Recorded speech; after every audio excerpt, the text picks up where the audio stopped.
nimbaza uwo basambanye baravuga ngo kuvuye mu muco w'abayuda. Iyo niyo christianisme niko yagombye guca urubanza ati muzane noneho niba ari ukubahagarika mu itoro muzane n'uwo basambanye bombi ko nabacu tubahagarike. Ariko Yesu aravuga ati ko ndi umuyuda bakabantegesheje itegeko ry'abayuda ndabigenza. Nimvuga ngo mutera amabuye ndabambaye umuyuda wuzuye kandi naraje guhindura.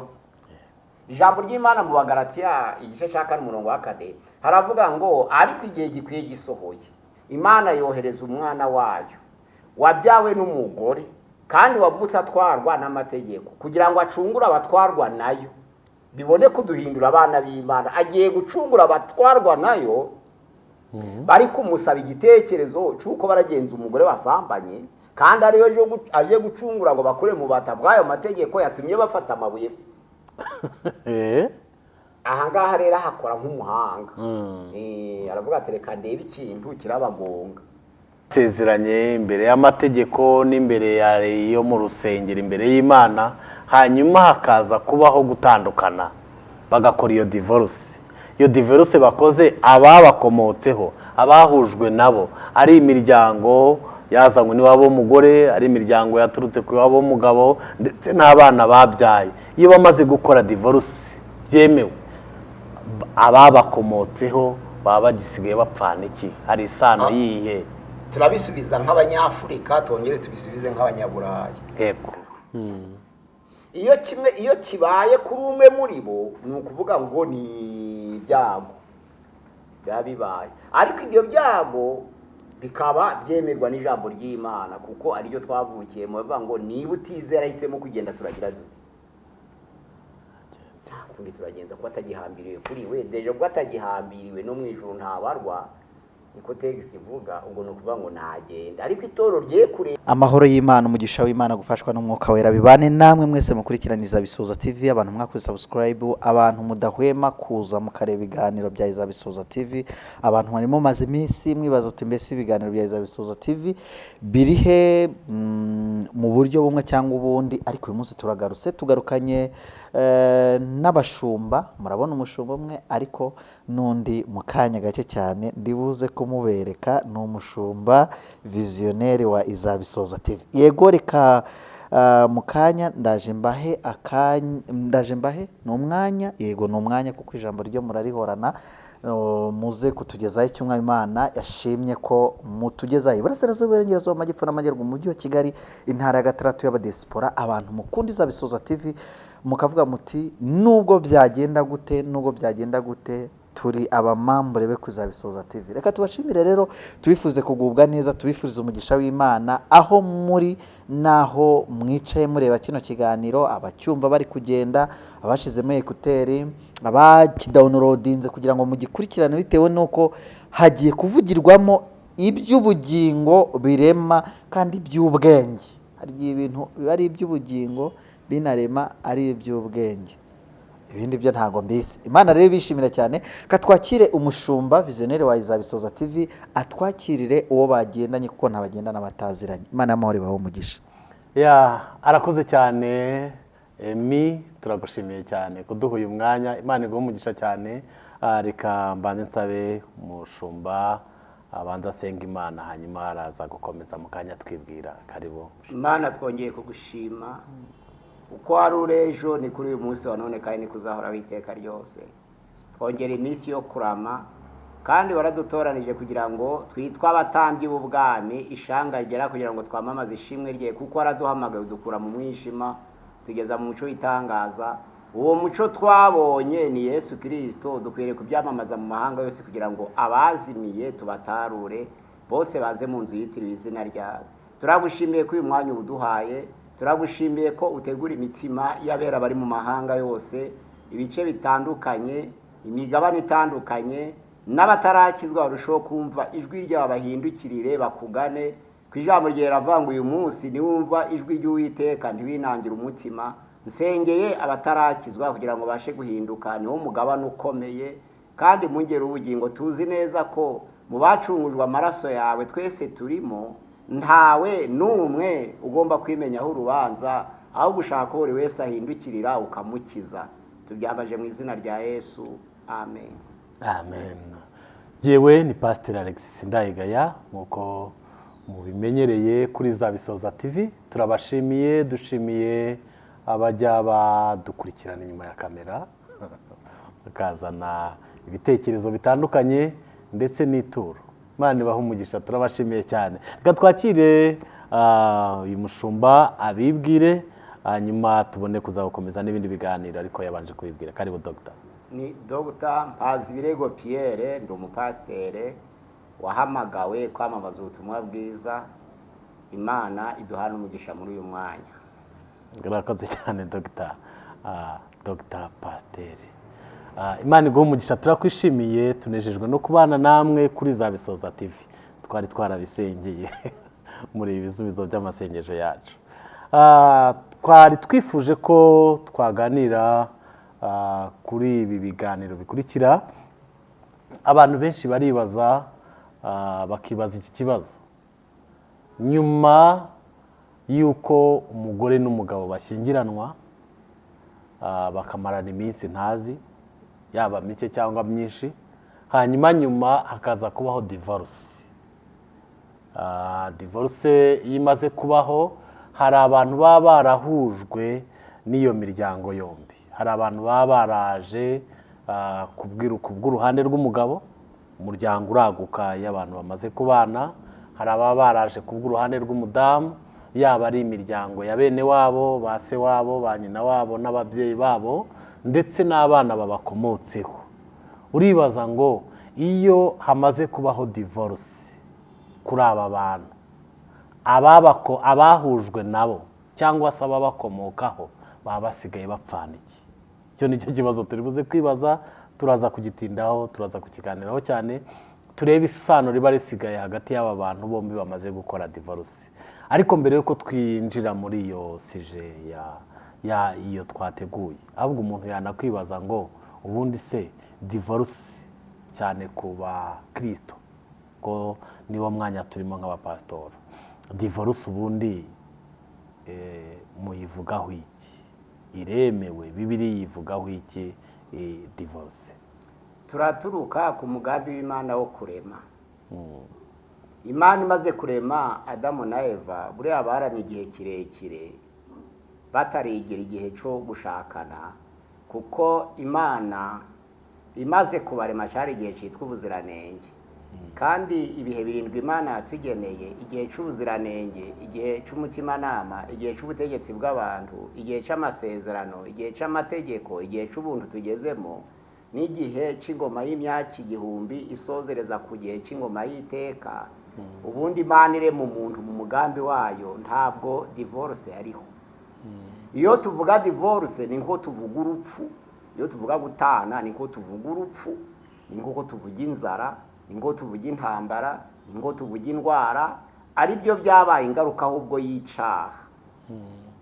Rero ntabwo Imana yaremeye umuntu gutana, ku divorce ntabwo Imana yaremeye umuntu gutana, ariko byarabaye kubera ingaruka y'icyaha. Hari ibintu rero bitatu Imana yatwihanangirije ko tugomba kubana nabyo akaramata. Ikintu cya mbere ugomba kubana na cyakaramata muri Zaburi ya 91:14 ni Imana. Ugomba kubana n'Imana akaramata, kuko yankunze akaramata nicyo nzamukiriza. Icya kabiri tugomba kubana naco akaramata, umuntu agomba kubana n'uwo bashakanye akaramata. Itangiriro ni 2:24 haravanga umuntu azasiga ababyeyi be asange uwo bashakanye babane akaramata. Iryo jambo akaramata. Ikindi cya gatatu tubana na cyakaramata ni ubutaka wasigiwe naso. Kubara ibice 36:9 haravanga ubutaka twahawe n'ababyeyi butubere gakondo, kandi tuzabana nabwo akaramata. Kuko wa muntu waremwe mu butaka aribwo azasubiramo, kandi nta wakwemera kugushingura mu butaka bwe. Iyo uzasubira mu butaka, uzasubira mu butaka bwa so, ntabwo uzasubira mu butaka bwa so wanyu. Aho turaza kuhagaruka, kuko hari ababugurisha, bagurisha iminani. Ni ingaruka y'icyaha niko navuze. Ikitaraakaramata kuri ibyo bitatu ni ingaruka y'icyaha turiko turarwana nayo. Ni ukuvuga ngo ntabwo Imana yari kuvuga ngo mubyare mwororoke ngo ubugumba bwongere bubabe. ariko ingaruka y'icyaha yazanye ubugumba ntabwo byari mu masezerano y'Imana y'igihe cy'ubuziranenge, ahubwo ni ingaruka y'icyaha kuko bipfuye n'ubundi birazambye, ibiraza gukurikirana ibibi gusa. Gutana rero ni ikibi kuko umuntu akwiriye kubara n'uwo bashakanye akaramata. Noneho kutimana kwanga Imana ni ikibi, ingaruka y'icyaha nyine ko umuntu yacubuye ku Mana n'ubundi arayisuzugura. Gutana n'ubutaka ni ingaruka y'icyaha, ntibakagombye gutandukana na gakondo ahubwo wagura ubundi. Noneho rero ibyo by'ingaruka y'icyaha tugomba kubituramo no kubana nabyo, ariko atari wari umugambi w'Imana. Umugambi w'Imana ntabwo ari divorce. Ariko noneho rero twige kubana n'ingaruka z'icyaha. Noneho rero niba ubugumba buriho, ubupfakazi bukabaho, indwara zikabaho, urupfu rukabaho, tukaba tutenda kubikuraho, tugomba kwiga kubana nabyo kuko ari byo twisanzemo. Kanje sinavutse igihe cy'ubuziranenge. Dawidi muri Zaburi ya 51 umurongo wa 7 aravuga ngo naremanye gukiranirwa kandi mu byaha nimo mama yambyariye. Nawe yayisanze muri ubwo buryo, ariko ntabwo ari byo yashakaga. None se niyo wategetse ngo ndemane gukiranirwa? Oya, nuko icyaha cyazanwe mu isi n'umuntu umwe, cyaha kikazana urupfu, rwa rupfu rukagera ku bantu bose kuko bose bakoze icyaha, Dawidi akabakomokaho. Ni ukuvuga ngo ni heritage. Icyaha Adamu yakoze, kuko Dawidi nawe niwo mu rubyaro rwa Adamu, yavukanye gukiranirwa kandi abyarirwa mu byaha. Ariko si we wabitegetse cyangwa ngo abihitemo, ahubwo yavukiye mu ngaruka y'icyaha. Ubwo rero ikibazo ni cyiza cyane, ese divorce iremewe? None se ko twavutse ihari, kuko hari abatanye tutaravuka kandi turabyumva. N'impamvu iryo jambo riri muri dictionnaire ngo divorce kandi rihuye n'ijambo divergence, amacakubiri. Divorce ni amacakubiri, bivuye kuri divergence, ni amacakubiri. Ni ukuvuga ngo buradivorsa kubera ingaruka y'icyaha, urarwara kubera udasabye kurwara, urasonza kubera utabisabye, ariko gukomoka ku wazanye icyaha tukaba tugomba kubana n'ingaruka y'icyaha. Nibwo divorce yaje kubaho. Yesu rero Kristo aje yerekana none ko tuyituyemo tuzabana nayo duti. Matayo ibice 19 umurongo waho wa 9 tuhasomye haravuga ngo ariko ndabuko umuntu wese uzasenda umugore we atamuhora gusambana akarongora undi, azaba asambanye, kandi ucuru wasenzwe nawe aba asambanye. Iri ni ijambo ryabwiwe abayuda, ntabwo ryabwiwe abakristo. Yabwiraga mu muco w'abayuda, ntabwo yabwiraga mu muco w'abakristo. Ko anavuga ngo nta cemeye cyatuma usenda umugore kereka yasambanye, ariko ntabwo bakurikijeho umurongo uvuga ngo ni iki cemeye kugira ngo umuntu asende umugabo. Kandi muri Kristo Yesu Paulo yaravuze ngo ntihakiri umuyuda, ntihakiri umugiriki, ntihakiri uw'imbata, ntihakiri uw'imudendezo, ntihakiri umugore, ntihakiri umugabo muri Yesu. Iri rero ko ryavuze ku mugore gusa ni umuco w'abayuda. Biri mu isengesho mu gitabo cyanditswe na Kariyo Frank, ni extrait yakuye mu kindi gitabo mu 1967 kuri la femme mise en distance, la femme mise en distance, umugore wahejwe agashitererwa kuri. Nimwo byakomotse. Hari isengesho ry'abayuda basengaga buri gitondo, buri mugabo akarisubiramo, kuko kuba umugabo mu bayuda wari wujuje ubuntu bw'Imana bwose. Yarasengaga ngo Mana mu gitondo kare kare, warakoze kuko navutse ngasanga ntari umugore. Mana warakoze kuko naje kuvuka ngasanga ntari uw'imbata, ubundi bwoko butari abayuda. Warakoze Mana ko naje kuvuga ngasanga ntari jane, ntari umunyamahanga. Nuvuga ngo sinabaye uw'imbata, sinabaye umunyamahanga, sinabaye umugore, ndetse ndi gushima kuko ntakiri umwana ndabanda kuko bari bahejwe mu materaniro y'abera. Ibyo binero bitari ku muntu aba ari umwere. Uwo ni umuco w'abayuda. Kuvuga rero ngo nufata umugore usambanye umwirukane, hepfo ntibavuge ngo nufata umugabo usambanye umwirukane, ni umuco w'abayuda, ntabwo ari umuco w'itorero. Ubundi byari bigiye kuba reciproke. Niba bangana hakaba nta mugore nta mugabo, bakaba bagiye kuzuzanya kandi bakaba banakaramata, bari bakwiye kuzira impamvu zimwe z'ingaruka y'icyaha. Umugore yagufata nawe uri gusambana akakwirukana, umugabo yagufata nawe uri gusambana akakwirukana. Ko biravuga ngo ntukirukane umugore kuko yaroze, ntukirukane umugore kuko yishe umuntu, ntukirukane umugore kuko yibye, ahubwo mwirukane kuko yasambanye. Ni umuco w'Abayuda. Noneho rero tugiye muri christianisme, mwirukane kubera birukana umugabo kubera nawe yasambanye. Noneho ntumwirukane kuko yibye cyangwa yishe. Ahangaha rero hari debi ikomeye kubera iki, ibirebwa ku bagore si byo birebwa ku bagabo. Iyo bazanye umugore wasambanye imbere ya Yesu, Yohana 8, bakavuga ngo urabivugaho iki? Yesu yari ari imbere ni nka dayirema, uvuga ngo araba umuyuda se cyangwa araba umukristo. Hariya ntaco yabaye muri byombi.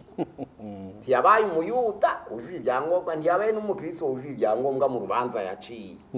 Baramuzanye arabitegereza, umugore ahagarara imbere ye, baravuga bati yasambanye. Bari bafite amabuye yo kumutera bashaka kumenya ico Yesu ari bubivugeho. Ariko Yesu nawe akabavuka mu Bayuda. Yesu arabitegereza, arabasoma, amenya ico bashaka kumutegesha. Nimbaza uwo basambanye, baravuga ngo kuvuye mu muco w'Abayuda. Iyo niyo christianisme niko yagombye gucura urubanza, ati muzane noneho niba ari ukubahagarika mu itoro, muzane n'uwo basambanye bombi kuko ni abacu tubahagarike. Ariko Yesu aravuga ati ko ndi umuyuda bakabantegesheje itegeko ry'Abayuda ndabigenza. Nimvuga ngo mutera amabuye ndabambaye umuyuda wuzuye kandi naraje guhindura. Ijambo ry'Imana mu Bagalatiya igice cya 4:4 haravuga ngo ariko igihe gikwiye gisohoye, Imana yohereza umwana wayo wabyawe n'umugore kandi wavutse atwarwa n'amategeko, kugira ngo acungure abatwarwa nayo, bibone kuduhindura abana b'Imana. Agiye gucungura abatwarwa nayo, bari kumusaba igitekerezo cy'uko baragenza umugore wasambanye, kandi ari we aje gucungura ngo bakure mu bata bw'ayo mategeko yatumye bafata amabuye. Ahangaha rero hakora nk'umuhanga. Aravuga ati reka ndebe ikintu kirabagonga. Ntiyavuga ngo muri mwese utarasambana nabo wambeye kumutera ibuye, ntabwo ariko yavuze. Oya, yaravuga ati nimvuga gusambana kandi bazi ko gusambana bizizwa abagore gusa, baragira ngo uyu muntu aje kudusegera imiryango. Ahubwo reka mvuge ngo utarakora icaha, bumve bikigire sirifase ngari. Muri mwese mufasha amabuye yo kumutera utarakora icyaha, nabo wambere kumutera ibuye. Ntiyavuga gusambana, bumvise icyaha bumva ko bakoze ibindi. Noneho kandi birebye basanga yeretswe ko n'uwasambanaga nawe yazanye ibuye kugira ngo azabe umushinja ntihaba guhakana. Kuko barabafasha ari babiri. Ariko umugabo yari yemeye gutora ibuye ngo aje kumutera, kuko niwe uravuga ngo nibyo.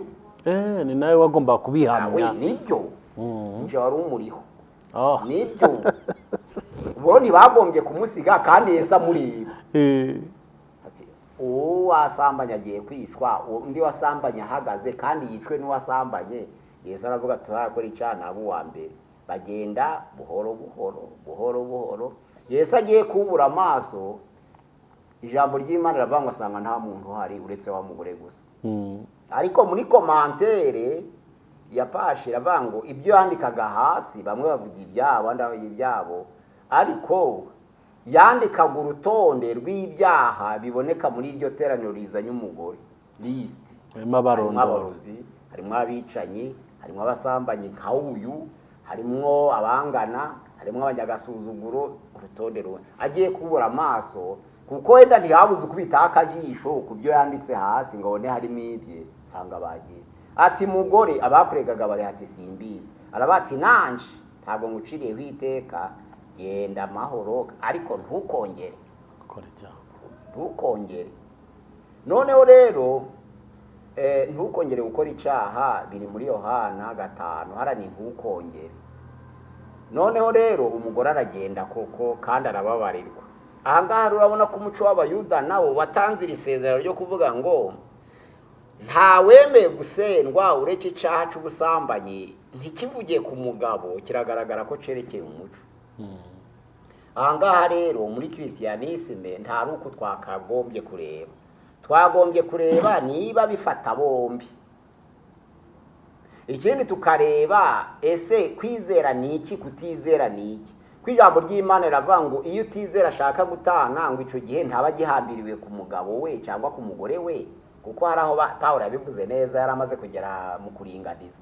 Yaravuze ngo mwene data uwo ntaba agihambiriwe kuri umwe cyangwa kuri undi. Bivuga ngo bisobanura ngo mwene data utizera ari umugabo ntaba agihambiriwe ku mugore, cyangwa mwene data utizera ari umugore ntaba agihambiriwe ku mugore ku mugabo. Pawulo yabivuze neza, arabitandukanya, yabivuze kurusha Matayo. Noneho rero utizera ninde, uwizera ninde, kugira ngo tumenye ngo divorce yemerwa ryari. Iyo umuntu ari mu itorero wenda rya Gipantekote akaja kwihana akaja mu Badivantiste, baravuga ati kora mu ntoki urarokotse, wari uri mu bazarimbuka, none urarokotse ubwo urizeye. Kwizera kwe kuba gutangiriye igihe yinjiriye mu Badivantiste bakamutegurira umubatizo. Bati aho wari ntiwari wizeye. Babandi yasize rero batizeye imbere y'Abadivantiste, nabo bari kuziza abantu kutizera. Bari bati wizeye ugomba kugenda, ntabwo gihambiriye kuri twe kuko utizeye. Ugasanga none kwizera gutangiriye kuri inde, kuko niba uyituye utizera, abagatulika bakunda kuvuga ijambo ryitwa ngo turabera. Abadive bakavuga bati twe turabizera, abapantekote bati twe turabakristo, abayehova bakavuga bati twe turabahamya. Buri bose bagahitamo icyo basha. Wabwira umuyehova uti uri umukristo ariko atoya aya tendo muhamya, wabwira umudive atari kuri umukristo ati wandi umwizera ati nabyo simbyanze. Wabwira umugatulika ariko nta waba uri umukristo ati twe turabera rega. None ugasanga buri bose nibitangi kwizera bitangirira. Iri jambo mwari muvuze Pawulo yarivuze mu rwandiko rwa mbere rw'Abikori n'ibice 7 umurongo wa 15, aho yavuze ngo icyakora wa wundi utizera niba ashaka gutana atane, mwene data w'umugabo cyangwa w'umugore ntaba agihambiriwe iyo bimeze bityo. Urumva Pawulo yavuze bombi, kuko Imana yaduhamagariye amahoro. Pawulo yavuze bombi. Yavuze ngo niba umugabo ari umupagani, umugore ari umukristo mu itorero, umugabo akaba ashaka gutana, nagende ariko itorero ryite kurengera uwarenganye. Uwarenganye ni uwatawe, ubwo abataye si uwabo kandi ntaragengwa n'amategeko yabo atakibarimo. Ubwo rero Pawulo avuga ati mwene data w'umugore cyangwa umugabo, bigaragara ko n'umugabo nakwiriye gusendwa niba yakoze icyaha gikwiriye gusenda umugore. Umugore akamwirukana. Noneho rero mu muco nyafurika niho tugiye kugera. Abazungu bakibonye kare icyo ngicyo, baravuga bati si byiza ngo umukobwa aje iwabo w'umuhungu, sinabyiza ngo umuhungu aje iwabo w'umukobwa, ahubwo babashakira iwabo, niho hari itwa iwabo by'ukuri. Naho umukobwa naje iwabo w'umuhungu aramutegekesha iwabo, kuko niyo hariyo nyina, hari yose, nta se w'umukobwa hari, nta se w'umuhungu. Icyo gihe haraba ikibazo cyo guhagika kubera ari iwabo. Uje mu butaka bwanje usanze mama, usanze data, usanze bashiki banje na barumuna wanje, nushaka gupima nanje kwigereranya nanje. Ugukomera k'umugabo rero muri Afurika gukomezwa n'ibyo, kuko umukobwa avi iwabo akaje iwabo w'umukobwa, ariko abazungu bakibona kare bati umukobwa naje iwabo w'umuhungu arabimbata. Ntabwo dushaka kugira ngo wowe se nawe se w'umuhungu twateranya tukabashakira habo, hazitwa iwabo, he kugira ubi iwabo iwe wundi. Ntabwo hayitwa iwabo, hariho uruhare rwa se w'umukobwa n'uruhare rwa se w'umuhungu. Siho heza umwana ntavuge ngo kuri wanje, undi ntavuge ngo uri wanje, buri wese avuge ngo ndi wanje. Bo bagikemura kare, twe rero ntituragikemura uyu munsi wa none. Igihe cyose abagore ntibazagendera ku mategeko ya divorce kubera yaje iwacu mwirukana igihe nshakiye. Nese urarwana nanjye ndi kumwe n'umuryango wose, ndi wanjye nariyubakiye. Inzu wayisanze nyifite, umurimo asanga ngufite, ndagukwa none ushaka gupima nanjye. Aho rero ni ikibazo ca umuco nyafurika mu mibanire y'urushako. Ariko natwe nitumara kugera ku ntera runaka tujya tubashakira habo, twateranije se w'umuhungu na se w'umukobwa tuhagure twembi, kugira ngo habe iwabo iwe w'umukobwa habe niwe w'umuhungu. Icyo gihe rero uburinganire buzaba bugeze ku ntego yabo. Ariko igihe ukiri iwanje, uri mu sambu yanjye, uri ku babyeyi banje, nguri gusaba ngo none tungane, turangana guteswa adahari. Turangana dute naratanze amafaranga iwanyu. ahangaha rero haza nyine ikintu c'urujijo, ariko divorce yemerwa ryari? Divorce kuko ari ingaruka y'icaha ni agahinda, aba ari agahinda. Ariko icyemerwa nk'uko tutakwanga indwara, ntitube twakwanga inzara tukayemera dutyo nko kugwa mu gahinda. Ubwo rero yemerwa ryari? Iyo wifatiye umugore yasambanye, icyo ntikigishwa impaka ko n'ijambo ry'Imana biremera kumusenda. Noneho rero tukashiraho abakristo, tugashiraho n'umugabo. Niba wafashe umugabo nawe asambana ukamwifatira neza, hari ibimenyetso uri umugore, ariko uramwirukana ute uri iwabo, aho bikananirana tukabishira ku mugore gusa. Uriwe w'umugabo uramwiruka, urafata umwanzuro wo kumwirukana afite se, ubutaka ari se wabuguze se, ntaho birashoboka. Biraba ku mugore gusa. Tugiye biraba ku mugore gusa. Noneho rero byari bikwiriye kuba kuri babiri. Hariya kutizera rero naho bigafata babiri. Umugabo yabatizera ukamwihanganira ukabana nawe, umugore yabatizera ukamwihanganira ukabana nawe, ariko utizera yahitamo kwigendera. Nta itegeko ryamuvugaho ry'itorero kuko ritamufite, icyo gihe arigenga. Ariko itorero ntirirebere, ahubwo rikarengera uruhande rwarenganye, rwa rundi rwatawe. Wati ubwo ari umunyamahanga, yabaye umunyamahanga imbere yawe, natwe akatubera umunyamahanga, kandi akaba ari wafashe umwanzuro wo kugenda utamwirukanye, ahangaha ho tugomba kukurengera tukagushakira umukristo. Itorero rikamurengera, niko ryakagombye kuvuga. Ariko none amabwiriza y'itorero nayo, buri torero rigira amabwiriza yaryo. Nko mu itorero rya Pentecote ntiryemera kugusezeranya uwo mwatandukanye akiriho, aho ryemera kugusezeranya. Iyo rivuze rero ngo tuzagusezeranya tubonye certificat de décès yako yapfuye, ntabwo baba bakemuye ikibazo, baba bakubwiye ngo uja kumwica vuba ukubohore cyangwa umusengera. Bakoresha inzira zose zirashoboka kugira ngo apfe tubone certificat. Icyo gihe rero nabyo ntabwo bakemuye ikibazo. Dufite abantu bari mu butayu bari gusenga ngo basenge kugira ngo babanaga kuko yagoranye. Undi rero akavuga ati ubwo mfite udufaranga reka naye kwigora, ndahereza umuntu uzi kurasa, agenda mukureho mbona ka certificat. None se ubwo bukwe bugiye kuba kubera barashwananiranye nibwo bugiye kwemerwa imbere y'Imana? Nacuti ntibarwemewe nabwo, kuko ntiyapfuye. Kandi Bibiliya ibutanga ingero nyinshi, iravuga ati niba yaragutaye kuko atizera, nta mukristo ugomba kusenda umugore. Ibyo biba ku mupaka, nta mukristo usenda umugore, nta n'umukristo wahukana, ibyo birabujijwe. Ku mugabo nta mukristo usenda umugore we, ku mugore nta mukristo wahukana. Iyo kibaye kuri umwe muri bo ni ukuvuga ngo ni ibyago bibaye, ariko ibyo byago bikaba byemerwa n'ijambo ry'Imana kuko ariryo twavukiye mu bavuga ngo niba utizera hisemo kugenda turagira dute? Nta kundi turagenza ko atagihambiriwe kuri we, deje ko atagihambiriwe no mu ijuru ntabarwa, niko tegisi ivuga. Ubwo ni ukuvuga ngo ntagenda. Ariko itorero rye kure abantu bazatanwa n'urupfu, nta kindi kizabatandukanya uretse urupfu. Ku matorero amwe n'amwe iyo uvuze ngo turemera ubutane kubera uzanye iyo certificat de décès y'urupfu, ni nkaho ushoye ushaka gutana kwica udashaka gutana, kuko akenshi usanga umubi arushaka gutana. Kandi twari tumaze kuvuga ngo umukristo ntasenda umugore, n'umukristo ari umugore nawe ntiyahukana. Iyo muvuze rero ngo muramubohora ari uko azanye certificat icyemezo y'uko uwo bashakanye yapfuye, ashobora guca izindi nzira akamwica binyuranije n'amategeko, kandi ugasanga ubukwe bwa kabiri nabwo imbere y'Imana ntabwo bwemewe. Ariko icyo Imana ishaka, uyu nguyu utizera iyo ashaka gutana, Bibiliya ikaba yemera ko nashaka atane, usigaye turamugenza duti?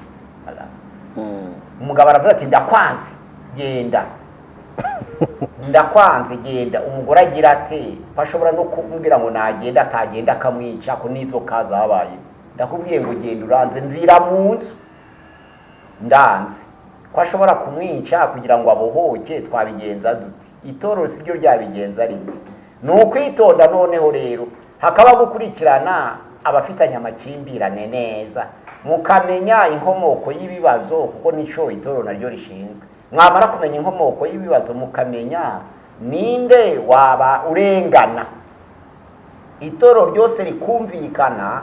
Kuko no mu gitabo cyanditse urugo ruhire cyahumetswe n'Imana, ariko cyanditswe n'umuja w'Imana Madame White, yavuze ko hari itorero rifite ikibazo cyo kurebera, ntibimenye ngo urengana ninde.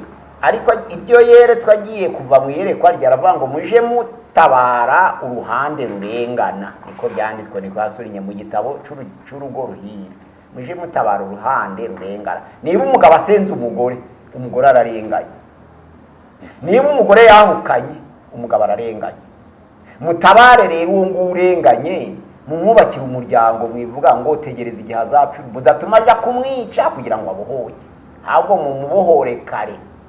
Kuko nimutamubohora araja mu rindi torero rititwa iryanyu, abatizwe, yitwa umwizera, ashakane n'umwizera, bongere bahinduka bizera nkabo, aho namwe muzajya bakababatiza. Yagiye mumwirukanye ahinduka umwizera. Ndibuka agafilime kamwe, umukuru w'itorero baramuciye bamuhaye impamvu z'ubusambanyi, bamaze kumuca atangiza irindi torero kandi ari igiciro.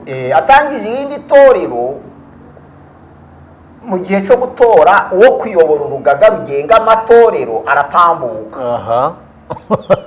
Atambutse ategeka babandi bamutenze.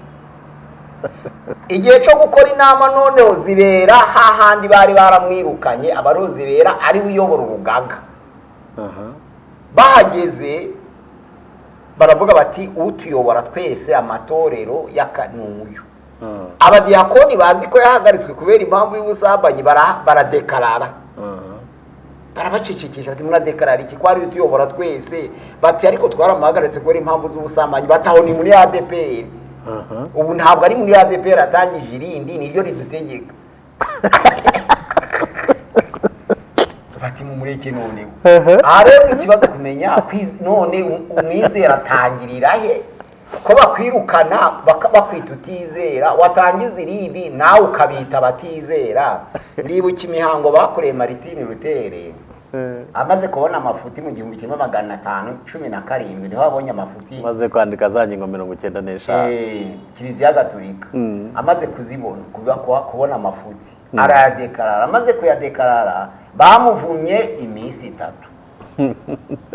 Bamusomera, cyari igihe cya Papa Leo wa 10, bamusomera iminsi 3 kwabaye igicibwa. Atangije abaprotestanti bakaja barabatiza abagatulika bihanye. Bamwirukanye nk'igicibwa, ariko amaze gutangiza protestant abagatulika baryihanyemo, b'abaporoso baciwe barababatiza. Cyane ko batahuzaga n'umubatizo. None iyo bigenze bityo bakaguca, watangiza irindi torero ugatangira kubatiza aho wavuye, abo wavuyemo, kugira ngo bitwa abakristo kandi waravuyemo batakwita umukristo. Iyi rero myubakire y'amakominote, buri ikibazo cyaje kuba, Yesu ntabwo yasize izina rya kominote. Ni akaga katuwe. Yesu yasize izina itorero ry'Imana, arekeraho. Muri 380 mu gihe cy'umwanditsi Jerome yandika Bibiliya ntagatifu Virigati, nibwo haje izina Catholicisme niho ryavutse. Muri 380 Yesu yarabambwe muri 29 afite imyaka 33.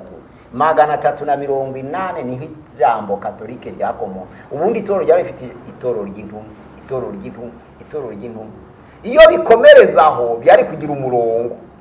Ariko kuko buri wese yaje akagira itorero kandi akaryita izina, kandi akaba iryo yita ko ari iry'abera, utitwa iryo zina ntiyitwa umwere, haza kuba ikibazo gikomeye cyane. Ubu rero ushobora kuva muri iyi kominote baguciye, bagusomeye. Abasomewe ndabazi, Martin Luther yarasomewe, John Wesley yarasomewe avuye muri Anglikane agiye muri Methodist, gutangiza Methodist, yarasomewe imihango ko birangiye ko bamwishe, agiye gutangiza Methodist aba rero hinduka itorero ry'ishingiro ry'ububyutse ku isi. Niryo ryabyaye burya Pentecote, Methodist. Uriya William Fox Parham ni ukuvuga ngo bariya batangije movement Pentecote nabo mu mateka bavuga ko bari baciwe. Rero niba umuntu acibwa agatangiza itorero rikihanisha abo yavuyemo, turamenya biri kuva he birajirayo. 1852 uwitwa Charles Taze yaravutse. Charles Taze Russell yaravutse, ariko avuka ari umudivantiste umunsi wa karindwi, kuko abadivantiste b'umunsi wa karindwi bavuye mu badivantiste b'icumweru ba William Miller. Abadivantiste b'umunsi wa karindwi batangizwa na Madame White. Nabo havuka mu witwa Charles Taze Russell ari waje kunanirana 1878 atangiza abahamya ba Yehova. Noneho rero uwatandukanaga n'abandi bamwitaga umupagani, nawe akabita abapagani. Ugiye kumusanga akamubatiza arimo yahoze kandi watarabatijwe. None se Madame White kuva mu itorero ry'abadventiste b'icumweru ba William Miller yabatijwe nande? Habwo yatagije Adventiste 17e jour, abavuye muri Adventiste du premier jour dimanche akababatiza ahubwo. Nguko ko amakominote abayeho.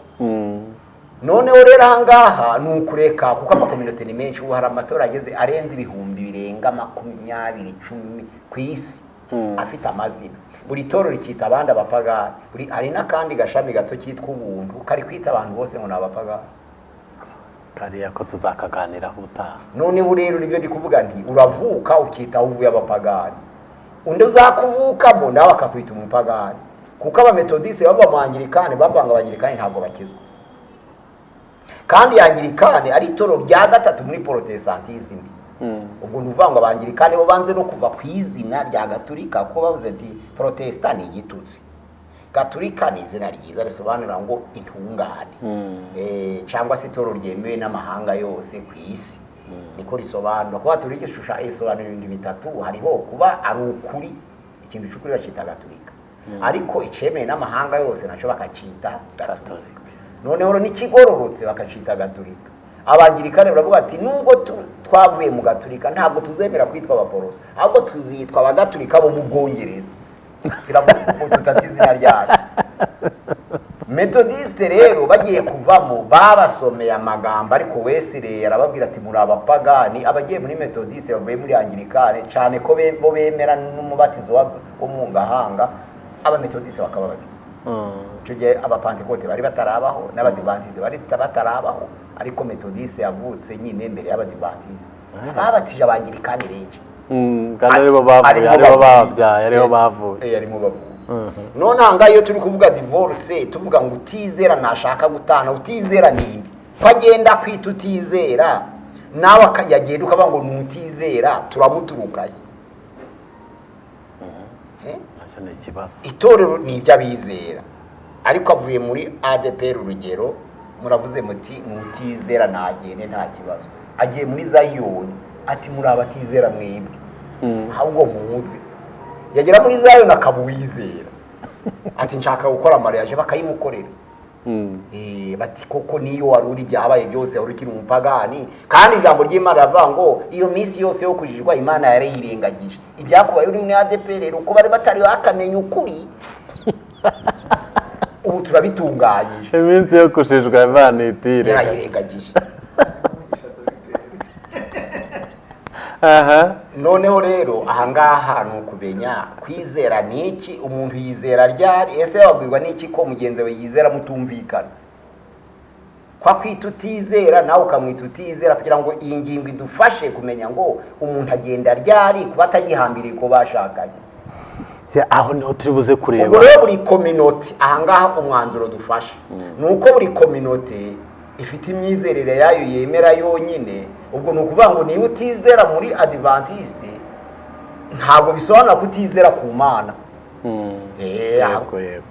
Niba utizera rero muri Methodiste ntabwo bisobanura kutizera ku Mana, kuko niba ugera muri ADPR bakakwakira uvuye muri Methodiste kandi wavuye bakwita utizera bakakwita uwizera, seke ntiwizera ariko muri Methodiste. Yego. Noneho turareba imbere y'Imana, twemere noneho ko ayo makominite yose imbere y'Imana n'abizera, kuko nta burenganzira twe n'ubushobozi byo kuvuga ngo aba bose abizera kandi n'abari kominote, kandi hari abava mu yo twemera bakaja mu yo tutemera bakitwa bizera, kandi atari Imana ibivuze. Ntabwo ari Imana ivuze ngo abadive n'abizera, abametodiste sibo, cyangwa abapantekote n'abizera, ariko abadive ntari Imana ibivuze, nitwe tubivuze kuko tudasengera hamwe tudahuje. Aha rero turabisubika tubibikwa kumenya ngo uwizera ninde, turanaliza sama community yose tumenye ngo aba ntibizera aba barizera dushingiye kuki. Twere ico turagarukiraho ubushobozi bwacu ni ukuvuga ngo njye umu pantekote utari umu pantekote n'utizera naho tu kugira ngo tuze kugera kuri ya ntego yacu yo kwibaza divorce cyari cyo, ahubwo twe turaza kureba icyo Bibiliya ivuga tutarebye icyo ama-eglise abivugaho. Icyo Bibiliya ivuga nuko birakora ku ma-eglise kubera ko bavuze ngo utizera nashaka gutana yigendere, mwere data w'umugabo canga w'umugore ntaba gihambiriye kuri we. Naho twakomoye kuvuga ngo none kuva hano utizera bagera hano ukizera bagusanga ukababatiza, kandi akababwira ko ariho mutangiye kwizera, kandi we ntawe amubatije. Nitujya muri context senya kuba dogiteri, nitujya muri context y'ijambo, duhereye hariya Pawulo yavugaga, se Pawulo yabivugaga ashingiye kuki? Kuko ni ngombwa context y'ijambo ni kwereka icyerekezo cy'iryo jambo. Pawulo yashatse kuvuga ko ntiwahambira abantu badahuje imyambarize, utizera n'utizera. Bibiliya iravuga ngo bihuri bese Imana ihuriye na Beliyali, ni nk'uko babifata. Ara mu Bakorinto ba mbere igice cya 6 ku murongo wa mbere n'Abakorinto ba kabiri igice cya 6 twahasoma tukareba hadusomere Abakorinto. Okay, some duhere mu rwandiko rwa mbere rw'Abikorinto ibice 6 umurongo wa mbere. Ibice 6 umurongo wa mbere handitse ngo iyo umuntu wo muri mwe afite icyapfa na mugenzi we, mbese ahangara kuburanira kubakiranirwa ntaburanire kubera. Murongo wa kabiri, nimuzi yuko abera bazacira ab'isi urubanza, kandi ubwo ari mwe muzacira ab'isi urubanza ntimushobora no guca imanza z'ibintu bito hanyuma y'ibindi. Nimuzi ndetse yuko tuzacira abamarayika urubanza nkanswe iby'ubu bugingo. Nuko rero niba mufite imanza zo gucibwa zerekeye ku by'ubu bugingo, niki gituma mubishyiraho abatagira icyo bahuriyeho n'itorero ngo abe ari bo bazica? Ibyo mbivugiye kubakoza isoni. Mbese koko nta munyabwenge n'umwe uba muri mwe wabasha gucira bene se urubanza? Ngaho soma kabiri Abakorinto ba kabiri igice cya 6 umurongo wa 14 ufatanye naho. Rwandiko rwa kabiri rw'Abikorinto igice cya 6 umurongo wa 14. Kamagere igice cya 6 umurongo wa 14. Kadusome. Haranditse ngo ntimwifatanye n'abatizera mudahwanye. Mbese gukiranuka no gukiranirwa byafatanya bite? cyangwa umucyo n'umwijima byabana bite? Umurongo wa 15. Kandi Kristo ahuriye he na Beliyali cyangwa uwizera n'utizera bafitanye mugabane ki? Mbese urusengero rw'Imana rwahuza rute n'ibishushanyo bisengwa? Ko turi urusengero rw'Imana ihoraho, nk'uko Imana yabivuze iti. None ahangaha hatubwiye uko Kristo ntahuriye na Beliyali. Utizera ntahuriye n'utizera. Utizera ninde, uwizera ninde? Sanga tufikire deba. Uwizera ninde, utizera niba umugaturika avuga ati abaporoso baraguye, abo twarabirukanye deja. None umugaturika aje kwiyana ati ntimuramenya n'ibyo umubatizo, none ngo ni mwe iki mwihane. Akihana bakamubatiza. Noneho yaje mu badive bati mwe mwishi sabato mwakanyu karageze no kurimbuka nta gisigaye mutari mwamenya umunsi w'Imana byarabarangiranye. Wavuga uti ndemeye, noneho bati turagutegura umuhango wo kubatizwa nkundi wizera batizwa. Izere. Wavuye mu Pentecote ufite impano z'umwuka. Usengera abantu bagakira indwara. None ugiye mu badive bati nturizere. Izere. Nibizera tugukorera gahunda y'umuhango tukwigishe, noneho igihe uzemera tukuzakubatiza. Ubwo ugiye gutangira. Kandi ico gihe mwirukanaga utizera, nawe wabivugaga uturana utizera. None ugeze ahantu bakubwira ati nawe nturizera. Ubwo rero ikibazo nukumenya ngo kwizera biratangirira he. Ikibazo cabaye hara muri 380 nyuma ya Yesu, cuko abantu biswa amazina kuvuga itorero. Birabyo kuvuga ngo abaprotestante, abangirikana, abametodiste, abariteri, abagatulika, aba Yehova, ibyo nibyo byishe itorero. Ayo mazina burya adahari, kandi ayo mazina nayo ntaco yunguye mu buryo bwo guteza imbere ubuzima bw'umwuka, ahubwo yari imishinga y'ubuzima. Icyo gihe rero ntibyashoboka biramutandukanye utizera n'uwizera, kuko iyo ubuze akazi bakavuga bati hariya muri Restoration Church utari umuyoboke wabo ntibashobora kuguha akazi. Igihe wihana uvuga ngo ndabu wanyu, kubanza kwemera ko ari umupagani.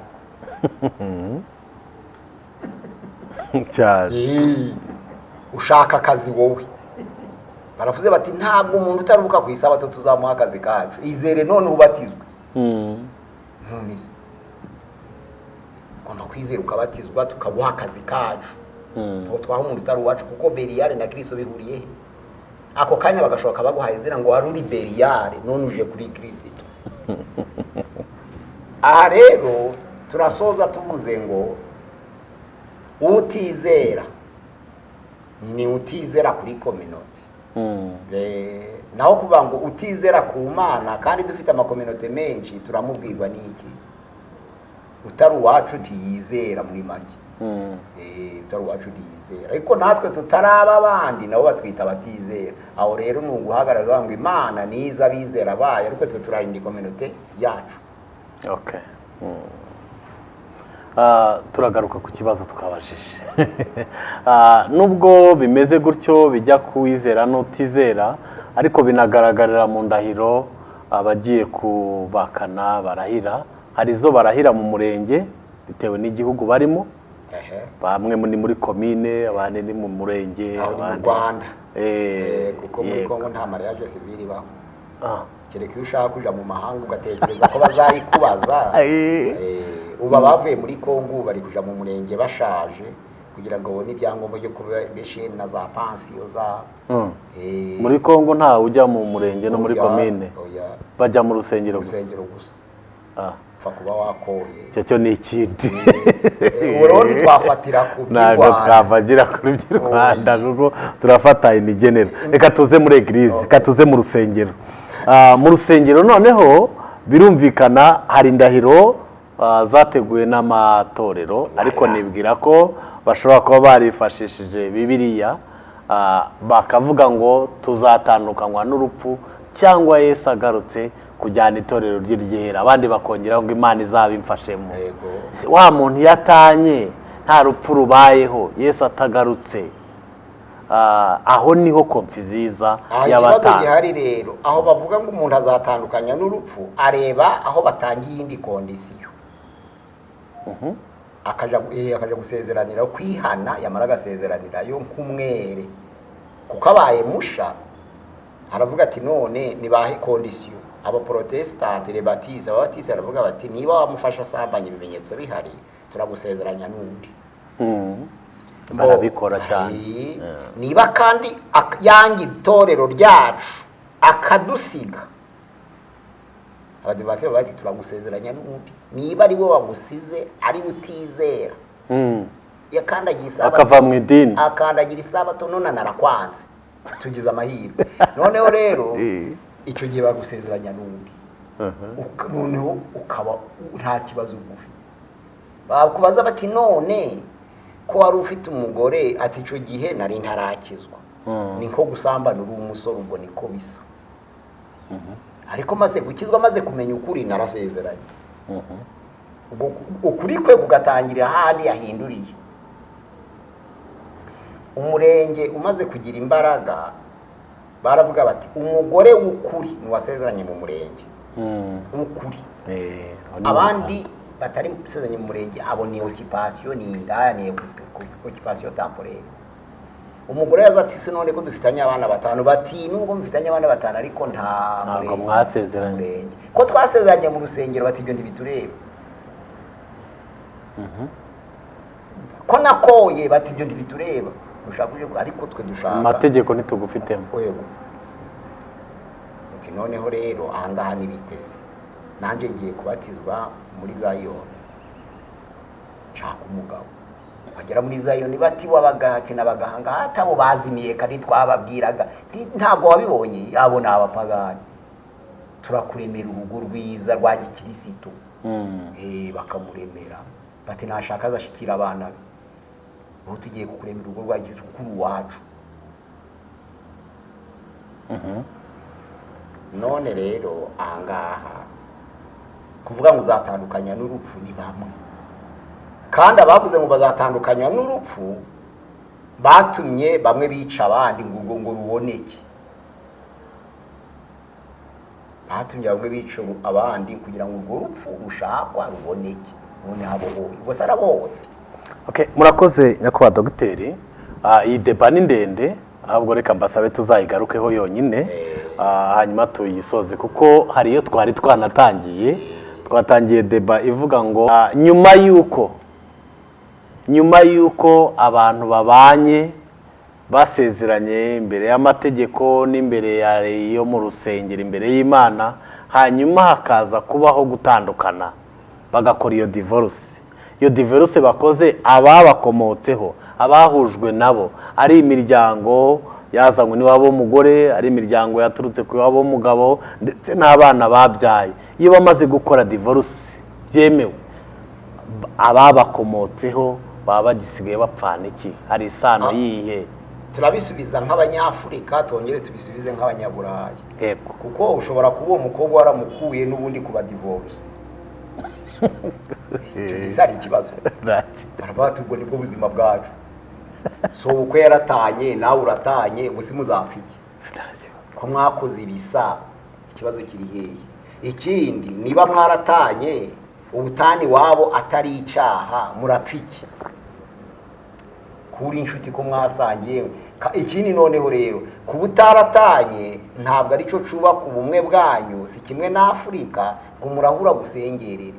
Nuwo wabyaye akuzindukira yarakwandikiye ugategura, atakwandikira ntumwakire, waramwibyariye. Ubumwe abazungu rero ntaho bihuye. None se urahomba iki niba umuntu adashobora kugutumira ari so wakubyaye, ubundi uhombye iki niba mutakibana? Si cyo kimwe si. Ubwo rero niba umwandikira nk'umunyamahanga akakwakira nk'umunyamahanga ugasubira iwe nk'umunyamahanga, ubundi gutana se byagutwara iki? Ahubwo iwacu ikibazo dufite turi ba depanda. Igihe urubaka ariko ugahora uri depanda, ukagira ikintu wunguka kwa so ubukwe n'icyo wunguka kwa so, kandi waragize urugo rwawe. Ariko rero ijambo riva mu muntu azasiga se na nyina ryari rikwiriye gusobanurwa neza, ukamenya ko basize no kuri dependance. Kuko iwacu muri Kongo dufite ikibazo gikomeye. Umuntu ariba afite imyaka 50, bakabatesa afite iki bati nta nagakana kamwe pe leta ikavuga ati none turamukuraho iki bati ariko saracariho okay reka duhigese reka duhigese nidufunga umwana we tukamubabaza saramugura twadufaranga twamushakagaho turatubona kuri se mu bazungu iyo bagufunze wakoze icyaha ntawe ukugura urirwariza urumva biratandukanye iyo mico nto twayubakana kuvuga ngo mbere rasiyo irasigara imeze iti ntaci twaye ku bantu bari civilize bafite iterambere ku bantu bakiri mu cyaro mu giturage aho uja gukora ikintu ukongera ukaja kubaza so aho uja gushaka inama ukaja kubaza so ubukwe icyo gihe byari ico bitwara kuko uburyo mwasabanaga burahagarara uburyo bageraga iwawe ubundi utari kumwe n'umukobwa wawe si bazaza gukora iki kuko bagezwaga iwawe n'umukobwa wawe none umukobwa wawe waramwirukanye bazageza iwabo ni iki ariko ku bazungu kuko utanaramwirukana ntibageragayo urumva ko yaho nta kibazo aho rero kuvuga ngo iriya miryango izahuzwa n'iki nta gihombo kirimo ahubwo imyumvire y'abanyafurika niza n'igihombo imyumvire naho umenye ko wagiye gushaka usiga so na nyoko n'umukobwa agasiga se na nyina dukurikira iryo jambo sanze urabasize kuko utazongera kubakenera niko bisobanura ubundi umukobwa nagira ikibazo arabwira umugabo nagira ikibazo aragisha inama umugore we ntakongera kugisha inama abo mukomokaho icyo gihe no gutana kwanyu ntacyo birakora ntacyo birabatwara ntacyo bitwara imiryango ntacyo bitwara ariko niba umugore ateka ari uko avuye iwabo umugabo akaba yambara ari uko se uko amuhaye amafaranga cyangwa se haraba ikibazo kuko hari ibirahagarara n'ubuzima buhagarara hari igihe habaho conflict niba nari inshuti y'umuryango nza mu muryango wanyu nkabasura mwafite anniversaire nkaza tugafetana hanyuma twamara gutandukana ukabona wa wundi wari iruhande rw'umudamu nawe wabaye inzigo y'uwari uri iruhande rw'umugabo yatwirukaniye umukobwa ntabwo akiri inshuti yacu icyo gihe ni ku banyafurika bari mu giturage kuko anniversaire abatanye mu basirimutse barazikora bako barazikomeza abo mwararikaga bakanagaruka bakabasanga mwembi igihe cyo kwishurira abana umugabo n'umugore bagahurira ku ishuri bakaganira bakishurira abana babona ko nta kindi kibazo bagataha umwana ntavuge ngo nabuze mama cyangwa nabuze data twe rero ni ukuzahazwa n'ubukene nicyo ikibazo cyakomotse twazahajwe n'ubukene n'umugore yanga kwitana agatotezwa kubera atagira iyaje ariko ubundi iyo yishobora yakagombye kubohoka akagenda kuko atagukeneye ku bitungo aha rero turabyumva mu buryo butandukanye nkatwe tubikoze nk'abanyafurika twaba duhagaritse iterambere twaba turihagaritse turiciye kabiri tubaye nk'abazungu ntituragerayo turi mu rugendo ariko igihe bizagera nuko umuntu atazaje arabadepanda n'abakomokaho kugira ngo gutana kwabo kutazana izo ngorane uri kuvuga